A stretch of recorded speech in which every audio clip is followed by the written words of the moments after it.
Te veo ahí, Octavio. ¿Cómo te va, Octavio, tanto tiempo?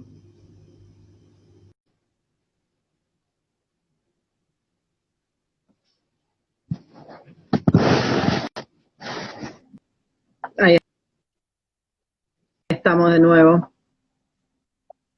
Ahí estamos de nuevo. Ahí está Laura, Y Fabi. Gabriela Cardassi. ¿Quién?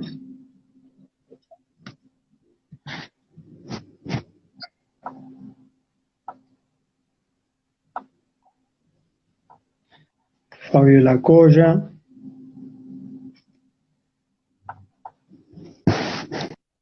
Creo que Fabio se perdió.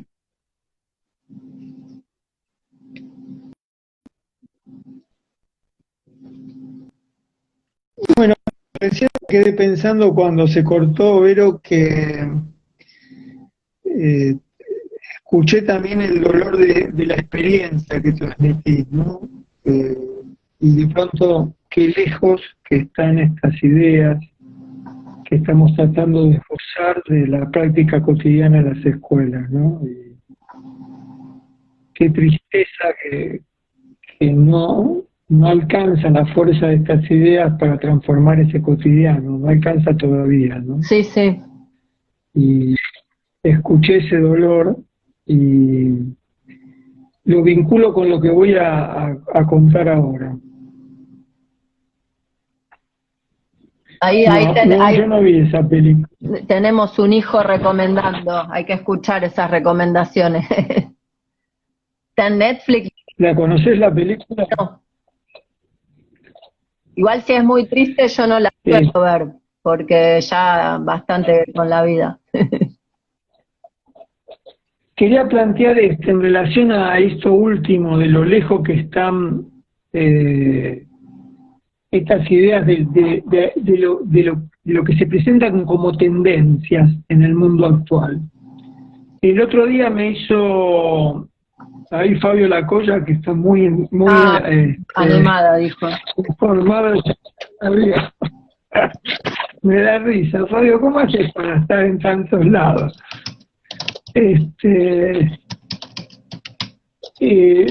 Fabio García, el otro Fabio de la cátedra, me hizo notar una nota que salió esta semana en varios, después la replicaron casi todos los medios hegemónicos, pero salió primero en Infobae, sobre la inteligencia artificial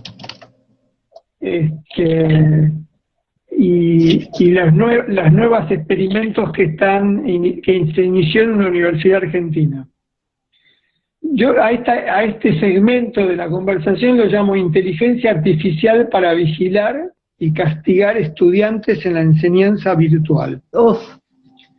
Están experimentando en la Escuela de Negocios de la Universidad Austral, que es una universidad de élite en este momento en la Argentina, un robot que mide, escuchen bien, un robot que mide emociones de los alumnos en las clases virtuales. Y no es un chiste. Es decir, es una... dentro de la inteligencia artificial hay un robot que ya funciona en muchos lugares que lee gestos de los estudiantes. Y de hecho se interrumpió la experiencia por la pandemia porque tenían armada la primer aula de inteligencia artificial de América Latina. Antes hablábamos del primer periódico travesti de América Latina y ahora tenemos la primera aula de inteligencia artificial del país. Y tenían dispuestas en las aulas una multitud de cámaras que captaban desde distintos ángulos los gestos de los estudiantes mientras que dábamos clase. Sí, eso existe con los algoritmos, dice Mechi, pero esto es todavía peor, Mechi. Escuchá de qué se trata esto. Es peor que los algoritmos, siempre hay algo peor. Sí, pero nada, los pibes siempre están un paso más adelante aún de eso. ¿De qué? Aún de esas formas que se traten de armar, van a funcionar, creo Bueno, yo, ¿viste? Van a funcionar por una gran mayoría no, y algunas. bueno, pero yo quiero, Vero, igual se trata de otra cosa. No importa si esto va a funcionar o no. Lo que sí importa es que hay una gran inversión detrás de esto Sí.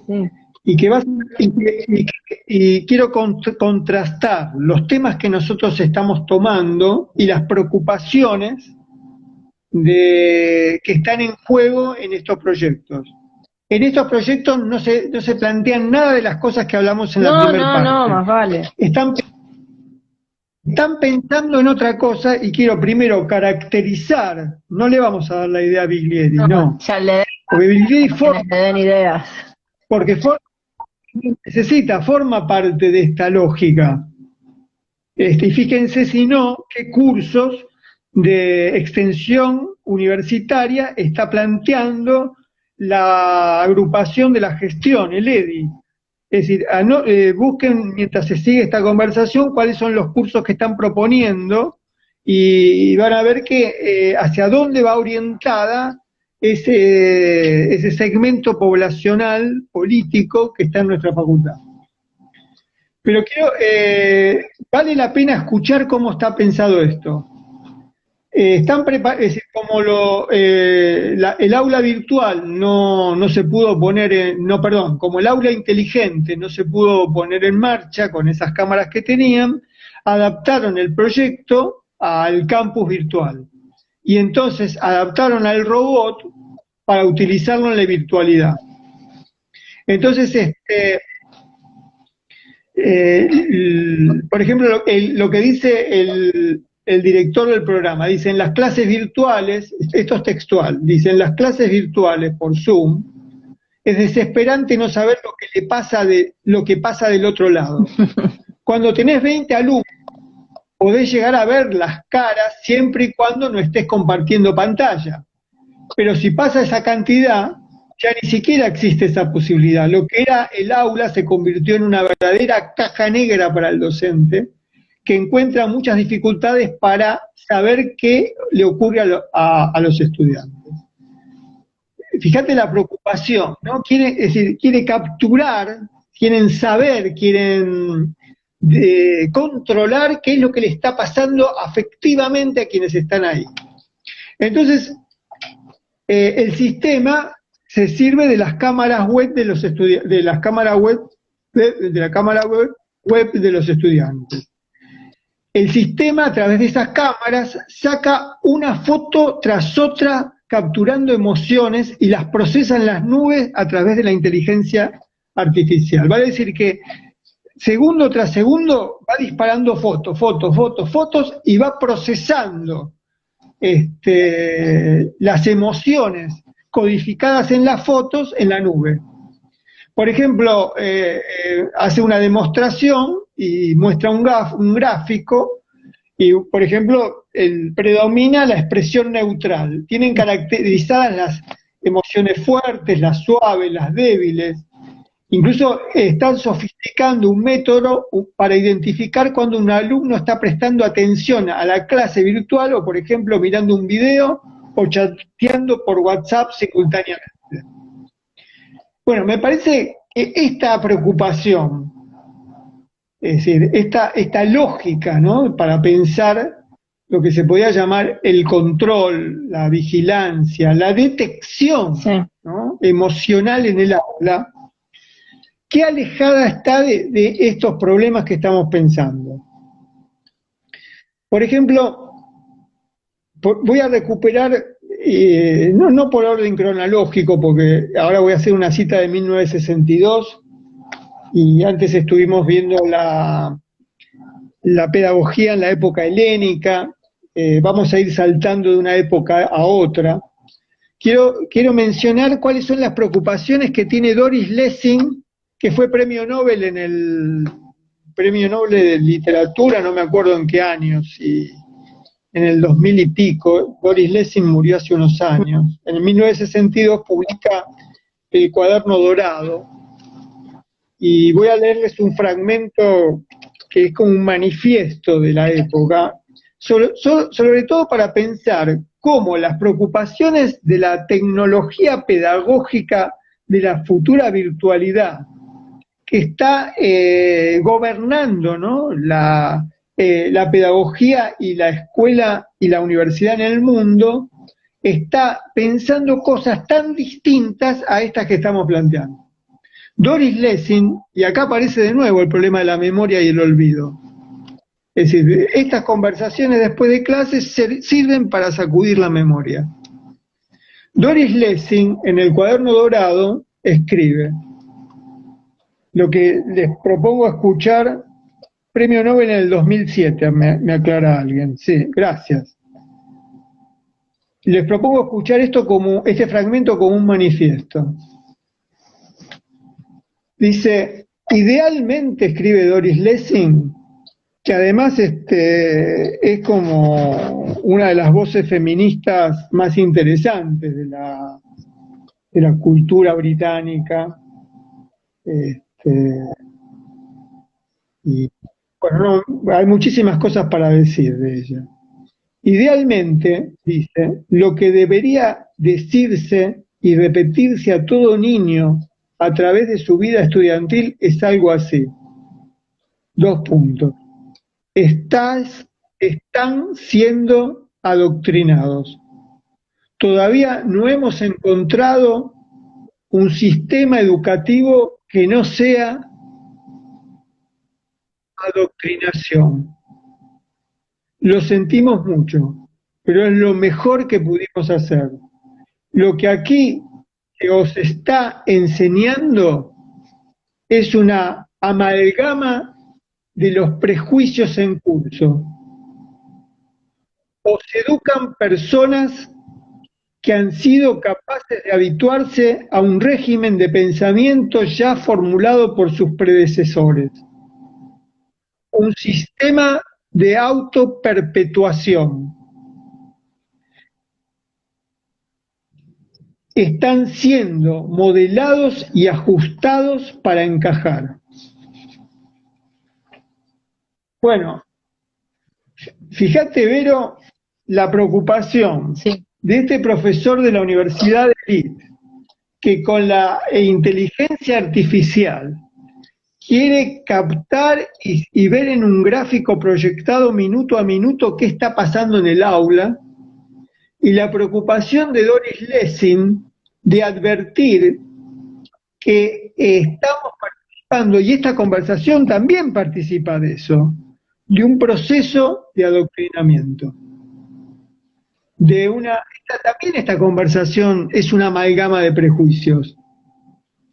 Porque es así, es decir, nosotros también, no sé si por ahí los comentarios que aparecen en el chat son como rompen un poco la costra de los prejuicios y la autoperpetuación de algunas ideas que también representamos.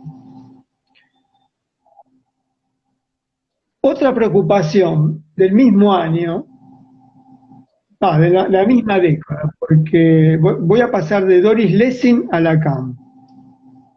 Tal vez el seminario de Lacan que más tuve ganas de leer en el último tiempo, que es el seminario, se llama El Acto Analítico, que es la época que yo he trabajado en otros momentos, que es un seminario que va desde el 67 al 68 y que es interrumpido por los episodios del Mayo francés.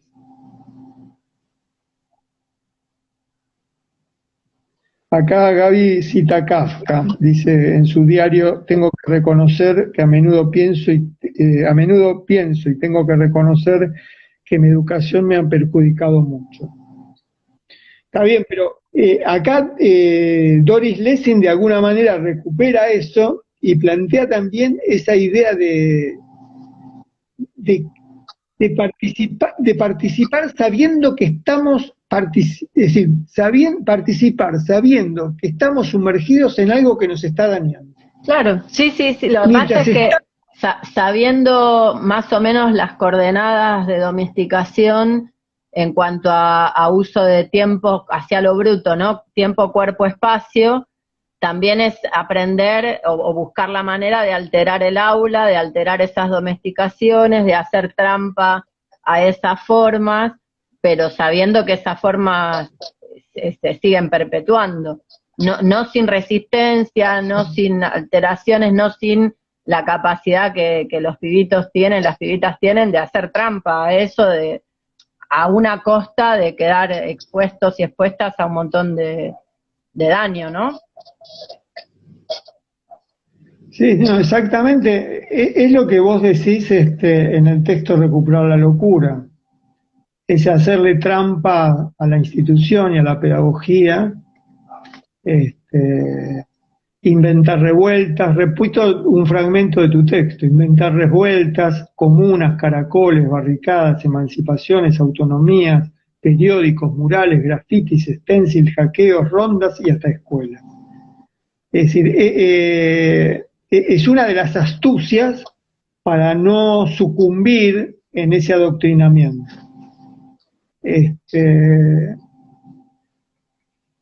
En el 68, Lacan queda muy interferido, de hecho interrumpido, porque el seminario es interrumpido numerosamente por los estudiantes que dicen, mientras que ustedes están acá estudiando psicoanálisis, el mundo está ardiendo, ¿no? Esa interrupción también es muy importante, porque esas interrupciones resquebrajan los discursos como el nuestro en este momento, ¿no?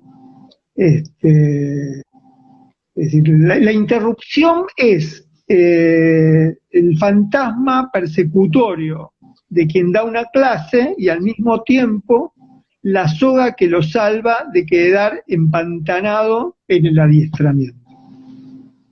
Va a decir, alguna vez vamos a tener que pensar la relación entre pedagogía, conversación pedagógica, clase e interrupción. Sobre todo porque la premisa infinitiva de lo grupal, que es aprender a pensar en grupo, esa idea de es decir, la premisa pedagógica de lo grupal, aprender a pensar en grupo, está sostenida sobre la valoración y el elogio de la interrupción, porque pensar en grupo es sufrir interrupción, y sufrir la interrupción en el doble sentido, es sufrirla como un dolor que nos saca del discurso armado, de la exposición sólida, porque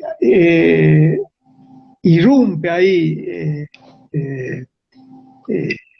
la diferencia, irrumpe el accidente, irrumpe otra idea, y al mismo tiempo de ese sufrimiento la posibilidad de salir del adoctrinamiento.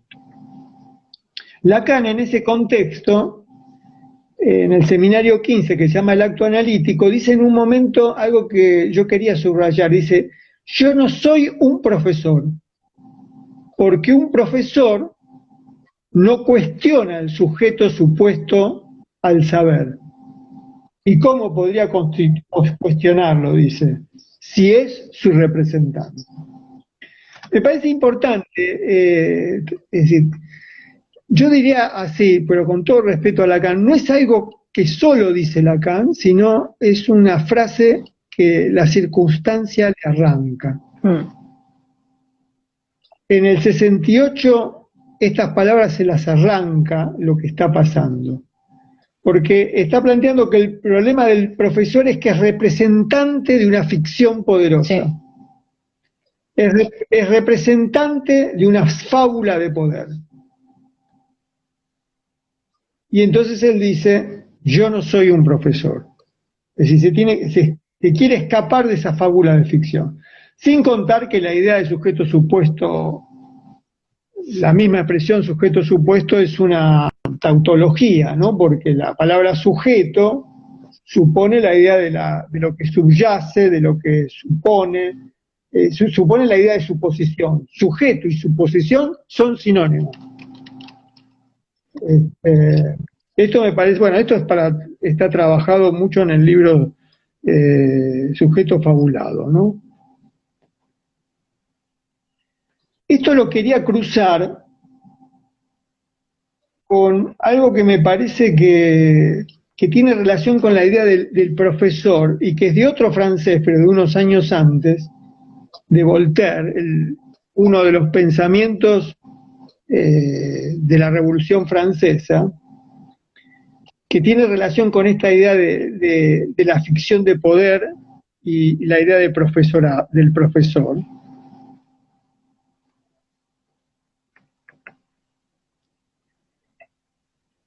Voltaire dice que me distraje por otra interrupción, sobre todo porque vos pusiste jajaja y no me quería perder el chiste.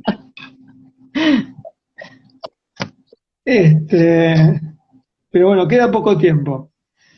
Voltaire dice que un modo de aburrir a un auditorio, escuchen bien esto, un modo de aburrir al auditorio consiste en decirlo todo. Decirlo todo, es decir, como una condición del aburrimiento. Y yo creo que, me parece que esto es para pensar, ¿no? Las cátedras como la nuestra, es decir, porque la nuestra no escapa, ¿no?, a esto, nunca pensamos que escapa, que creen decirlo todo, que intentan decirlo todo, participan del sopor de las aulas. El discurso completo es el discurso del tedio, del sopor, del aburrimiento, de la muerte de la potencia, de la desvitalización del deseo. Porque no hay enseñanza, dice Voltaire, sin omisiones. Voltaire dice esto. Sin omisiones, sin huecos, sin lagunas, sin desatenciones, sin distracciones. Se trata de la enseñanza de lo sin decir, de lo que se está por decir, de la inminencia, ¿no?, de lo que no se llega a decir. Por eso esta conversación, que va a terminar en unos minutos, va a terminar en ese punto, y no es su fracaso, no es su mejor momento, ¿no?, que va a terminar sin poder llegar a decir lo que tenía previsto, todo lo que tenía previsto decir. Bueno, quedan muchísimas cosas, pero estamos terminando. Sabés que yo quería leer una cosita que se me ocurrió pensando en los principios zapatistas y pensando en lo que me toca muchas veces, que es dar clase a profesores, y cómo tratar de la complejidad de ciertas ideas, transformarla en enunciados o en ideas como concretas, y que estén al servicio del menor grado de domesticación posible. Y me había anotado: transmitir, no domesticar; discutir, no aplastar; cuidar, no reprimir; educar, no acallar; ni someter, ni sojuzgar, ni basurear; preguntar, no interpretar; surfear lo múltiple y lo simultáneo; y escuchar y no hablar y hablar y hablar y hablar.